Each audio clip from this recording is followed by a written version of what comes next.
मुंबई की चमक-दमक और समुद्र की सैर वाली हवा में रिया का छोटा-सा अपार्टमेंट किसी स्वप्न लोक की तरह था।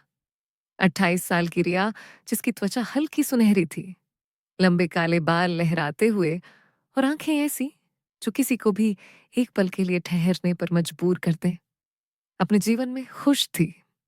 उसकी शादी को 3 साल हो चुके थे और उसका पति अर्जुन 30 साल का एक हैंडसम और मेहनती इंसान, एक मल्टीनेशनल कंपनी में अच्छे पद पर था। उनकी जिंदगी एक परफेक्ट पेंटिंग की तरह थी, रंगीन, संतुलित और हर कोने में प्यार से भरी हुई। रिया की साड़ियां उसकी पतली कमर और सुंदर कर्व्स को और निखार देती थीं। जब वो बाहर निकलती, लोग अनायास ही उसकी ओर देखते, लेकिन रिया का दिल हमेशा अपने परिवार में बसता था। वह हंसती खेलती अपने घर को प्यार और हंसी से भर देती थी। अर्जुन भी उसका पूरा साथ देता, लेकिन इस कहानी का असली रंग तब चढ़ा जब रिया की माँ मालती उनके साथ रहने मुंबई आई। मालती 52 साल की एक विधवा, जिनके पति को गुजरे 10 साल हो चुके थे। उनके चेहरे पर अभी भी एक जवानी की चमक थी और उनकी मुस्कान ऐसी कि कमरे को रोशन करते। मालती की गहरी आंखें और मधुर आवाज में एक रहस्यमय आकर्षण था। वह गांव की थी, लेकिन अब रिया और अर्जुन के साथ मुंबई के इस अपार्टमेंट में रहने लगी थी। गांव की सादगी और शहर की चमक का एक अनोखा मिश्रण थी मालती। उनकी जिंदगी में एक खालीपन था जो रिया को अक्सर उनकी आंखों में दिखता।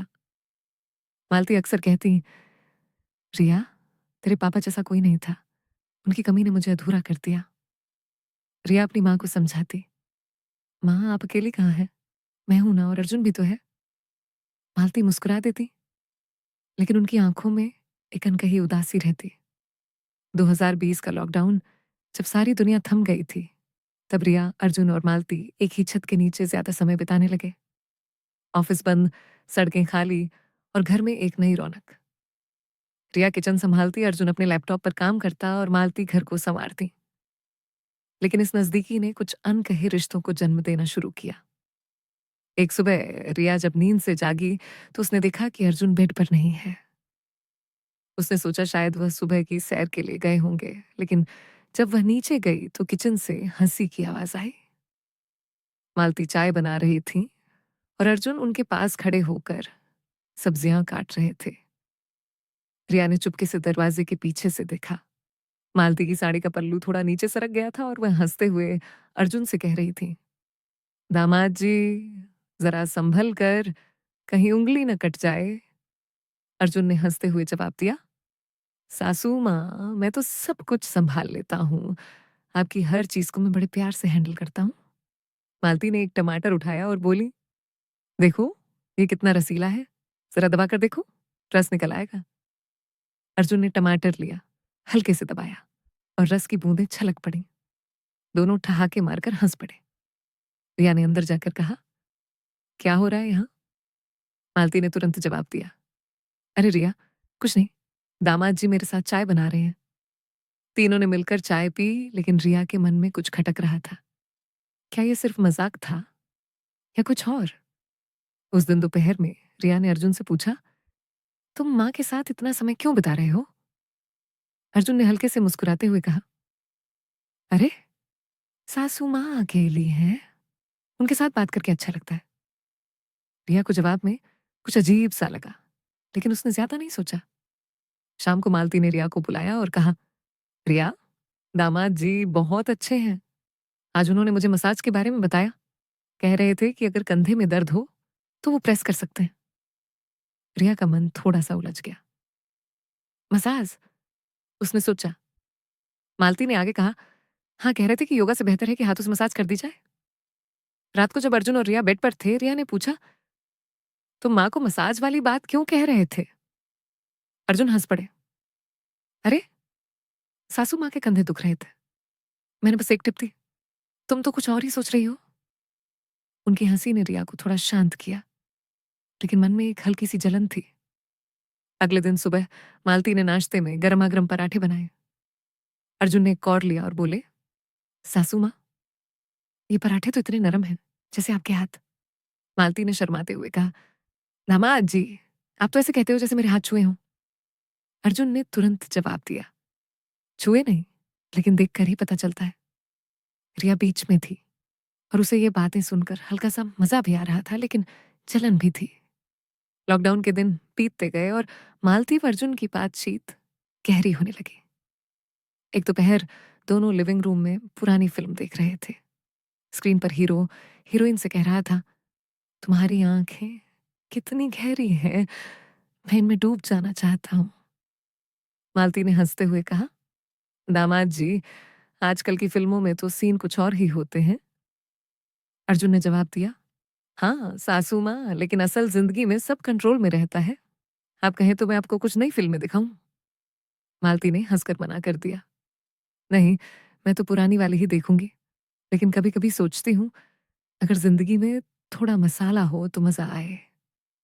रिया किचन से सुन रही थी। मसाला? उसने सोचा, क्या माँ खाने की बात कर रही थी या कुछ और?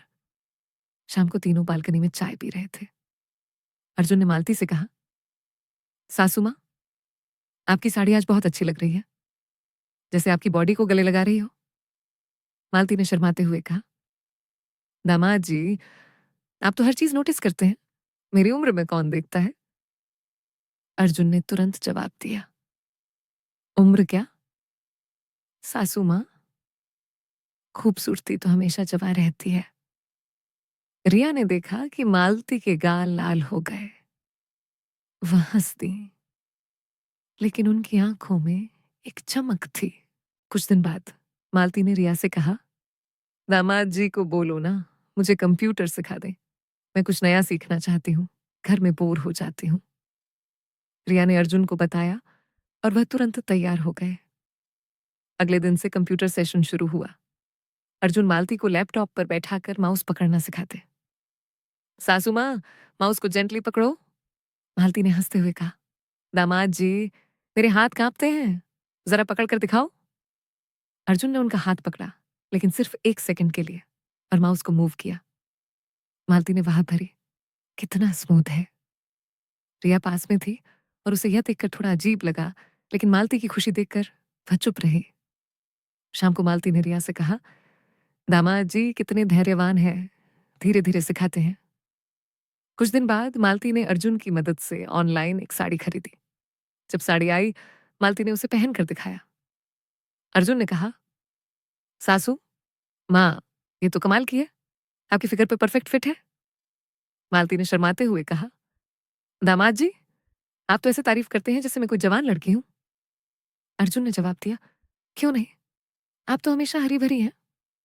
एक दिन मालती ने कहा, दामाद जी, मुझे योगा सिखाओ। अर्जुन, जो नियमित योगा करता था, तुरंत तैयार हो गया। लिविंग रूम में मैट बिछाकर सेशन शुरू हुआ। अर्जुन मालती को आसन सिखाते, लेकिन मालती का बैलेंस नहीं बनता। अर्जुन ने कहा, सासू माँ, मैं सपोर्ट दूं? मालती ने हंसते हुए कहा, हाँ पकड़ो ना। अर्जुन ने उनकी कमर को हल्के से पकड़ा, सिर्फ बैलेंस के लिए। रिया देख रही थी और उसका दिल तेजी से धड़क रहा था। सेशन खत्म होने के बाद मालती ने कहा, बेटा, मेरे बस का नहीं ये योगा, मैं तो थक गई। शाम को मालती ने रिया से कहा, दामाद जी कितने मददगार हैं। लेकिन रिया के मन में सवाल उठ रहे थे, क्या यह सब सामान्य था? महीनों बाद जब लॉकडाउन खत्म हुआ, अर्जुन ने रिया से कहा, मैं सासू माँ के लिए कुछ स्पेशल करना चाहता हूँ। रिया ने पूछा, क्या? अर्जुन ने कहा, उनके लिए एक अच्छा साथी ढूंढना है। रिया चौंक गई। अर्जुन ने बताया कि उनकी सारी तारीफें, नजदीकियां सब इसलिए थीं ताकि मालती को आत्मविश्वास मिले और वह अपनी जिंदगी में आगे बढ़े। रिया और अर्जुन ने मिलकर मालती के लिए एक अच्छे इंसान, एक विधुर अंकल को ढूंढा। मालती की शादी हो गई और वह अपनी नई जिंदगी में खुश थी। लेकिन एक शाम अर्जुन ने रिया को अकेले में बुलाया और कहा, अब सब सेटल हो गया है तो तुम्हें सच बताना चाहता हूँ। रिया का दिल धड़कने लगा। अर्जुन ने गहरी सांस ली और कहा, दरअसल तुम्हारी माँ एक मशहूर लेखिका थी जो गुप्त रूप से अपनी आत्मकथा लिख रही थी। तुम्हारे पापा की मृत्यु के बाद उन्होंने लिखना छोड़ दिया था। मैं एक पब्लिशिंग हाउस का एजेंट हूँ जिसे उनकी किताब पूरी करवाने के लिए भेजा गया था। तुमसे शादी, माँ के साथ नजदीकी, सब इसलिए ताकि मैं उनका भरोसा जीत सकूं और उन्हें फिर से लिखने के लिए प्रेरित करूं। उनकी किताब अब पूरी हो गई है और बेस्ट सेलर बनने वाली है। मैंने उन्हें नया साथी ढूंढा ताकि वह खुश रहे और लिखती रहे। रिया स्तब्ध रह गई। अर्जुन ने मालती की पुरानी डायरी दिखाई, जिसमें उनकी कहानी के ड्राफ्ट थे, और पब्लिशिंग हाउस का कॉन्ट्रैक्ट, जिसमें अर्जुन का नाम एजेंट के तौर पर था। मालती की किताब छपी और वह बेस्ट सेलर बन गई। उनकी जिंदगी में फिर से रौनक आ गई। लेकिन रिया और अर्जुन का रिश्ता बदल गया। अर्जुन का काम पूरा हो चुका था और वह रिया से अलग हो गए। रिया को दुख था, लेकिन वह अपनी माँ की खुशी और उनकी किताब की चमक देखकर संतुष्ट थी। मालती की किताब ने न केवल उनकी जिंदगी बदली, बल्कि रिया को भी एक नया दृष्टिकोण दिया। उसने सीखा कि प्यार, विश्वास और समर्पण के पीछे कई बार अनकहे मकसद भी हो सकते हैं। लेकिन अंत में जो बात मायने रखती थी, वह थी मालती की मुस्कान और उनकी पूरी हुई कहानी। अगर आपको ये कहानी पसंद आई है तो चैनल को सब्सक्राइब कीजिए और बेल आइकन को जरूर दबाएं